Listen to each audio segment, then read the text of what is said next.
चलिए हम लोग अपना क्लास स्टार्ट करते हैं। जिन लोगों को फिर अगर बाद में आना होगा तो आएंगे। ठीक है, Yes. कुछ लोगों को लग रहा होगा कि आज सैटरडे है, छुट्टी है, ये तो उन लोगों को सब लोगों को बार बार बताना पड़ता है, एक ही बार में बात समझ में आती नहीं है।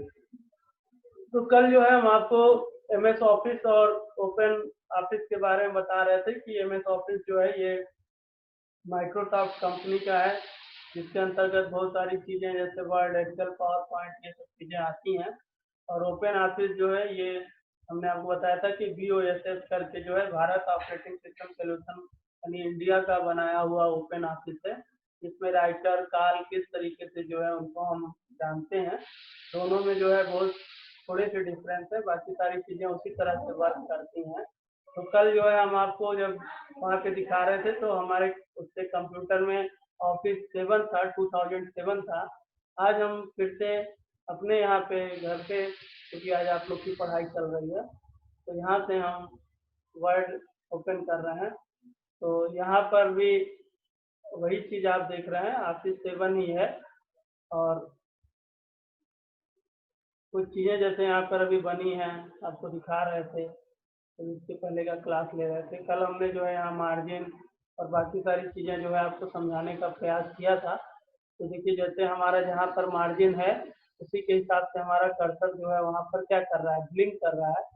और ये चीज़ें हैं। तो कल भी हमने आपको ये सब चीज़ों के बारे में, क्या टाइटल बार होता है, क्या रिबन है, क्या रूलर बार है, मार्जिन है, तो इस तरीके से जो है सारी चीज़ें हमने आपको बताया था। यहाँ से हम आकर के जो है रूलर ये आप देख रहे हैं, क्योंकि अब रूलर चला गया और फिर से हमने यहाँ पे रूलर पे क्लिक किया तो ये सब हमारा जो है देखिए फिर से रूलर आ गया। और होम पे हम क्लिक किए, ये जो सारी चीज़ें दिख रही हैं इसी को जो है कल हमने बताया था कि जो है इसी को क्या कहते हैं, रिबन कहते हैं। तो इस तरह से title bar, menu bar, formatting toolbar, ribbon, ruler bar, status bar, scroll bar और टेक्स्ट एरिया, इस सारी चीज़ों के बारे में जो है कल हमने आपको बताया था। इसी क्रम में आगे देखिए वहाँ पे लिखा हुआ है कि what you see is what you get. ठीक है, यानी जैसा तुम चाहते हो या जैसा तुम करते हो वैसा ही पाते हो। तो ये कल हमने आपको प्रिंट प्रीव्यू में बताया था कि आप अगर कोई भी अपना डॉक्यूमेंट बना रहे हैं तो उसके लिए आपको प्रिंट प्रीव्यू से देखना रहता है। और आप जब उसको प्रिंट प्रीव्यू से देखोगे, ठीक है, जैसे मान लीजिए यहाँ पे देखिए अभी हम एक चीज लिख रहे हैं। मान लीजिए यहाँ पे हमने लिखा वेलकम टू SVM। ठीक, अब इसको देखिए सेलेक्ट किए हम और कंट्रोल के साथ जो बड़ा ब्रैकेट होता है उसको अगर दबाएंगे तो ये देखिए बड़ा हो जाता है। एक मिनट, कंट्रोल के साथ जो बड़ा वाला ब्रैकेट है उस ब्रैकेट को देखिए जितना दबाते जाएंगे उस तरह से ये देखिए हमारा बड़ा होता जा रहा है। दिख रहा है कितना बड़ा हो गया ना, कि ये क्या हो गया, अगले पेज में चला गया। यानी इसको अगर हम यहाँ से आ करके और यहाँ से देखिए प्रिंट प्रीव्यू से देखेंगे तो देखिए दिख रहा है कि क्या हुआ, कुछ चीजें इस पेज पे दिख रही हैं और कुछ चीजें अगले पेज पे चली गई। तो यही जो है क्या है, वाइड विंग है। यानी जैसा हमने किया उसी तरह का आउटपुट हमको तुरंत क्या हो गया, मिल गया। अगर इसको हम प्रिंट करेंगे तो इस तरह से ये चीज हमारी 2 पेज पे प्रिंट होगी। इसको फिर हम मान लीजिए सेलेक्ट किए और सेलेक्ट करने के बाद जो छोटा वाला ब्रैकेट है कंट्रोल के साथ उसको दबाएंगे तो ये जो है छोटा होता जाएगा। तो देखिए अभी ये इतना बड़ा है, फिर देखिए हम इसको दबा रहे हैं तो आप देख रहे होंगे कि धीरे धीरे धीरे धीरे धीरे धीरे देखिए क्या हो गया, छोटा हो गया। अब अगर हम इसको आकर के यहाँ पर प्रिंट प्रीव्यू से देखते हैं तो अब देखिए ये क्या हो गया, एक ही पेज पे दिख रहा है। तो यही है वाइड विंग। वाइड विंग का मतलब है कि आप जैसा करोगे, ठीक है,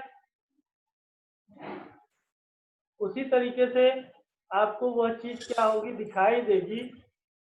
अगर हम इसका मान लीजिए कलर चेंज करना चाहते हैं, इसका मान लीजिए हमने ये वेलकम का हम कुछ अलग कलर देना चाहते हैं, यहाँ पे मान लीजिए हमने वेलकम का ये कलर दे दिया। ठीक है, टू का हम जो है मान लीजिए दूसरा कलर देना चाहते हैं, मान लीजिए 2 का हमने ये कलर दे दिया। एसवीएम का हम मान लीजिए कुछ और कलर देना चाहते हैं, मान लीजिए एसवीएम का हमने जो है ये कलर दे दिया। तो अब आप देख रहे हैं कि जैसा जैसा हम कर रहे हैं, अब जब उसको हम प्रिंट प्रीव्यू करेंगे तो प्रिंट प्रीव्यू में जो है वो चीज़ वैसे ही दिखाई देगी जैसा हमने जो है किया है। तो यही कहता है what you see is what you get, यानी जैसा तुम देखते हो वैसा ही क्या है पाओगे।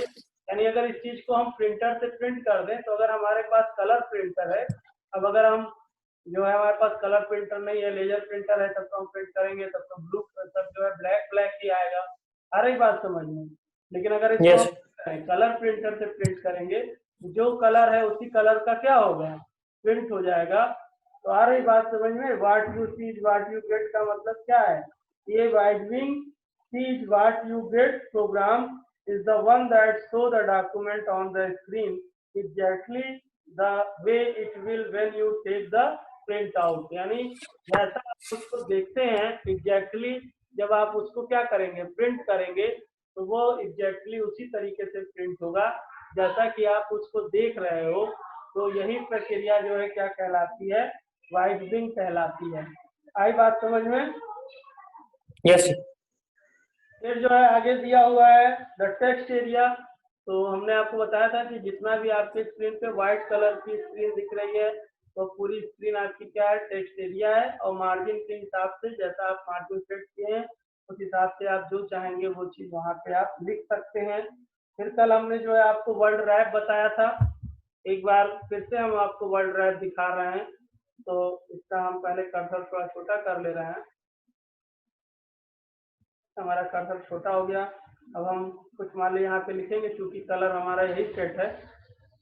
तो ये देखिए अब जैसे जैसे हम लिखते जा रहे हैं, देखिए वो मान लीजिए हमारा कोई पैराग्राफ है तो हम लिख रहे हैं, और जैसे ही अब यहाँ पर हमारा मार्जिन है और इस मार्जिन के आगे हम बढ़ेंगे तो अपने आप हमारा वर्ड क्या हो गया, अगले लाइन में चला गया। ठीक है, फिर से ध्यान दीजिए। मान लीजिए हम दूसरा पैराग्राफ लिख रहे हैं, इस तरीके से मान लीजिए हम दूसरा पैराग्राफ लिख रहे हैं। जैसे ही हम यहाँ पे मार्जिन के पास पहुंचे, स्पेस दिए, लिखने की कोशिश किए, वैसे ही हमारा जो वर्ड था वो वहाँ पे एडजस्ट नहीं हुआ, क्या हो गया, अगली लाइन में शिफ्ट हो गया। तो इसी प्रक्रिया को जो है वर्ड रैपिंग कहते हैं, यानी ऑटोमेटिकली जो टेक्स्ट होते हैं वो मार्जिन के हिसाब से अगली लाइन में सेट हो जाते हैं। तो इसी प्रोसेस को जो है वर्ड रैप कहते हैं। फिर जो है आपके नॉन प्रिंटिंग कैरेक्टर्स हैं। तो नॉन प्रिंटिंग कैरेक्टर में आपका 3 चीजें आता है। एक टैब है, ठीक है, जैसे मान लीजिए यहाँ पर हमने कुछ लिखा, ठीक, फिर हमने टैब दबा दिया, ठीक है, देखिए टैब दबा रहे हैं तो स्पेस हो रहा है, फिर हम कुछ लिख रहे हैं, फिर टैब दबा रहे हैं, फिर कुछ लिख रहे हैं, फिर टैब दबा रहे हैं, फिर कुछ लिख रहे हैं, फिर मान लीजिए हमने इंटर कर दिया, फिर टैब दबाया, फिर कुछ लिखा, फिर टैब दबाया, फिर कुछ लिखा। तो इस तरीके से जो हमारे मेन जो होते हैं वो 3 एक प्रकार के जो है हैं। एक तो टैब है, एक स्पेस है, यानी स्पेस देखिए हम दे रहे हैं, अभी टैब नहीं से स्पेस दे रहे हैं और वो दिख नहीं रहा है। और तीसरा जो है इंटर की होता है। तो इसे जो है नॉन प्रिंटिंग कैरेक्टर कहते हैं, जो दिखते नहीं है। लेकिन यहाँ पर एक देखिए बटन होता है, ठीक है, ये बटन है आपका, और इस पे जब हम क्लिक करेंगे तो अभी हमने जितने भी नॉन प्रिंटिंग कैरेक्टर यूज किए हैं, देखिए इस पे क्लिक किए, देखिए जितने नॉन प्रिंटिंग कैरेक्टर थे तो उसका अलग अलग ये मतलब होता है। जैसे यहाँ पर इस तरीके से देखिए ये सिंबल बन के आ रहा है एरो की का, तो आप अपने बुक में देख रहे होंगे, आपके बुक में जो है फिगर 7.4 और पेज नंबर 119 खोले हैं बुक क्या? क्यों विजय? यस सर दिख यस सर रहा है? खोले दिख रहा यस है? सर यस सर हाँ, तो हाँ देखिए फिगर 7.4 में दिया हुआ है so oblique hide non printing character. तो जहाँ जहाँ पर आप देखिए ऊपर लिखा हुआ है कि जो इस तरह से उल्टा पी बन के आ रहा है वो किसको रिप्रेजेंट करता है, इंटर को रिप्रेजेंट करता है। ऊपर देखिए लिखा है each time you press inter in the previous activity writer place a paragraph mark, ठीक है, वो उल्टा पी जैसा लग रहा है जो सिंबल है, तो वो इंटर को रिप्रेजेंट करता है। फिर जो है नीचे देखिए लिखा हुआ है प्रेस द स्पेस बार, ठीक है। तो स्पेस बार को किससे, डॉट से शो करता है, यानी जितने बार हमने स्पेस दबाया होगा, तो यहाँ पर देखिए हमने स्पेस दबाया था, तो ये जो आप देख रहे हैं उसको ये क्या कर रहा है, डॉट से रिप्रेजेंट कर रहा है, यानी यहाँ पर हमने इतना स्पेस यूज किया है। और ये जो अपोजिट टाइप का पी दिख रहा है, ये जो है क्या, इंटर को रिप्रेजेंट करता है। और ये जो आपको एरो दिख रहा है, ये एरो आपको किसको रिप्रेजेंट करता है, टैब को रिप्रेजेंट करता है। तो इस तरह से मान लीजिए अगर हमारा कोई डॉक्यूमेंट है और उस डॉक्यूमेंट में हम देखना चाहते हैं कि कहाँ कहाँ टैब दिया गया है, कहाँ कहाँ इंटर दिया गया है, कहाँ कहाँ जो है स्पेस दिया गया है, उसको हम इस यहाँ से देखिए होम पे आते हैं, तो यहाँ पर ये देखिए है टू हाइड बटन दिख रहा है आपको। और यहाँ पे देखिए लिख के भी आ रहा है Word, Excel, PowerPoint, Outlook, Access, इनको पास, यानी ये सब चीजें यहाँ सब हम यूज कर सकते हैं। और इस पर हम देखिए क्लिक किए तो ये जो भी चीजें हमने यहाँ लगाया था वो सारी चीजें क्या हो गई, हट गई। तो इस तरह से अगर हमको मान लीजिए कोई डॉक्यूमेंट है और उस डॉक्यूमेंट में हम पता करना चाहते हैं कि इस डॉक्यूमेंट में कहाँ कहाँ टैब दिया गया है, कहाँ कहाँ स्पेस दिया गया है, कहाँ कहाँ जो है इंटर की यूज किया गया है, तो उसके लिए हम जो है इसका यूज कर सकते हैं। ठीक है, आई बात समझ में? Yes sir. फिर जो है आगे सेविंग दिया गया है, तो ये तो आपको मालूम ही होगा कि कोई भी फाइल बनाते हैं तो उसको यहाँ से आकर के ये सेव और सेव एज होता है। तो सेव एज का मतलब है कि मान लीजिए अगर उसको हम किसी, जैसे यहाँ पे देखिए अलग अलग जो है चीजें दिख रही हैं, मतलब किसी दूसरी जगह ले जाना है, अलग अलग यहाँ फॉर्मेट दिया हुआ है, जैसे 97 से 2003 टेम्पलेट है, वर्ड डॉक्यूमेंट है। इस तरह से अगर हमको डिफरेंट डिफरेंट वे में सेव करना है तो हम सेव एज यूज करेंगे। और सेव का मतलब होता है कि अगर हम कोई चीज पहले से ही डॉक्यूमेंट बना दिए हैं, उसको ओपन करके उसी में फिर से कंटिन्यू कर रहे हैं, तो उसके लिए हम जो है सेव बटन यूज करेंगे। तो सेव और सेव एज दोनों में आपको डिफरेंस मालूम चला? Yes sir. क्या डिफरेंस होता है? यस। सेव का केवल और केवल मतलब होता है कि जो चीज जहाँ है उस पर आप सेव कर देंगे तो वो चीज उसी जगह पे उसको क्या कर देगा, सेव कर देगा। और सेव एज का मतलब है कि अगर आप उसकी डुप्लीकेट फाइल बनाना चाहते हैं या कोई दूसरे लोकेशन पे आप उसको सेव करना चाहते हैं, तो उसके लिए जो है हम सेव एज का यूज कर सकते हैं। ठीक है, नीचे आपके बुक में देखिए दिया ही हुआ है saving A file in specific location, तो उसके लिए जो है सारे प्रोसेस दिए हुए हैं। फिर जो है क्लोज और एग्जिट दिया हुआ है, तो क्लोज के लिए आपको मालूम है कि आप यहाँ से भी इसको क्या कर सकते हैं, क्लोज कर सकते हैं। क्या यहाँ पर भी आपका देखिए यहाँ पे क्लोज दिया हुआ है, तो यहाँ से भी आप क्लोज कर सकते हैं, एग्जिट कर सकते हैं। तो इस तरह से मान लीजिए अगर आपको अपने जो भी डॉक्यूमेंट्स है उससे जो है क्लोज करना है या बाहर जाना है, तो इस तरीके से आप क्लोज या एग्जिट बटन का यूज कर सकते हैं। अब आगे देखिए जो चीज दिया हुआ है मार्जिन, तो मार्जिन कल भी हम आपको थोड़ा सा समझाने का प्रयास कर रहे थे। अब आप आज इसको ध्यान से फिर से देखेंगे कि हमने ये जो पैराग्राफ बनाया है, अब देखिए जैसे ही हम मार्जिन को देखिए टॉप मार्जिन है इसको ऊपर की ओर ले जा रहे हैं, ऐसे आप देख रहे होंगे कि अपना पूरा पैराग्राफ ऊपर चला गया। और इसको अगर यहाँ से पकड़ करके हम नीचे कर रहे हैं तो हमारा पूरा पैराग्राफ क्या हो गया, नीचे आ गया। तो यानी यहाँ पे देखिए हम जब ले आएंगे अपने कर्सर को, ठीक है, तो देखिए यहाँ लिख के आ रहा है, क्या लिख के आ रहा है, टॉप मार्जिन दिख रहा है। यस। Yes sir. अब देखिए यहाँ पर अगर हम अपना कर्सर ले आ रहे हैं, ठीक है, देखिए यहाँ लिखा है हैंगिंग इंडेंट, और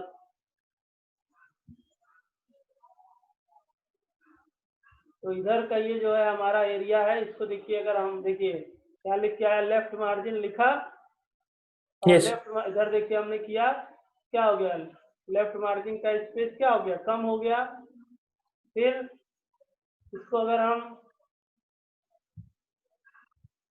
तो जब थोड़ा सा ध्यान से इसकी पोजीशन होती है, जब उस पोजीशन पे देखिए पहुंचेगा, आप देखिए फिर ये आया और फिर इधर हम लाए इसको, तो ये देखिए अब इसकी मार्जिन बढ़ गया।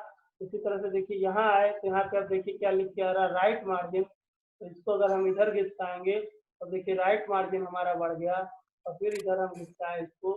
ठीक है, तो इस तरीके से ये मार्जिन होता है। तो ये तो आपका हो गया left margin, right margin, top margin, और इधर नीचे देखिए बॉटम मार्जिन भी दिया हुआ है, यानी आप यहाँ पे आएंगे तो देखिए यहाँ पे लिख के आएगा बॉटम मार्जिन, तो वो आप अपनी बुक में देख रहे होंगे फिगर 7.7 पे, ठीक है, पेज नंबर 121 पे 121 पेज पे दिया हुआ है मार्जिन, और यहाँ पे लिखा हुआ है top margin, left margin, right margin, bottom margin. तो आप इस तरीके से अगर आपको कोई अपना डॉक्यूमेंट बनाना है उसके लिए जो है आप अपना इस तरह से मार्जिन सेट कर सकते हैं, और जो मार्जिन आप सेट करेंगे तो फिगर में देखिए दिखा रहा है कि फिगर 7.7 में लिखा हुआ है various margin in the page, और जो आपका डॉक्यूमेंट रहेगा तो आपका जो टेक्स्ट एरिया है वो उसी मार्जिन के अंदर ही आप लिख सकते हैं, जो मार्जिन आपका सेट है लेफ्ट राइट टॉप बॉटम, और उसके अलावा आप कहीं कुछ राइट करना चाहेंगे तो वो चीज उसमें राइट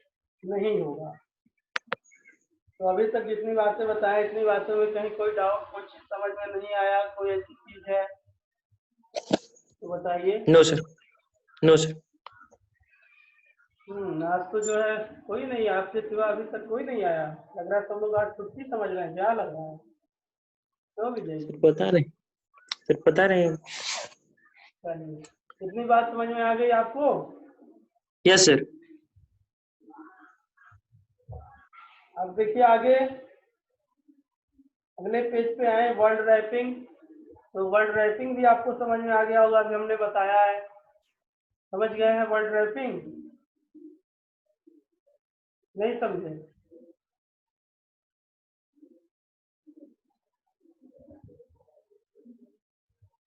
क्यों? वर्ड रैपिंग समझ में आई? क्या हुआ विजय जी? हेलो,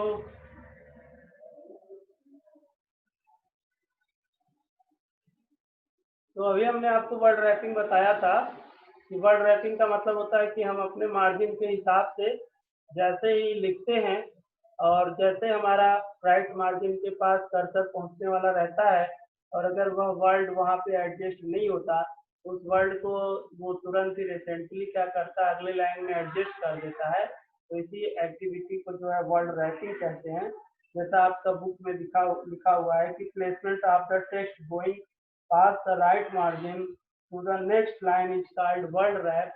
तो इसी एक्टिविटी को जो है वर्ड रैपिंग कहते हैं।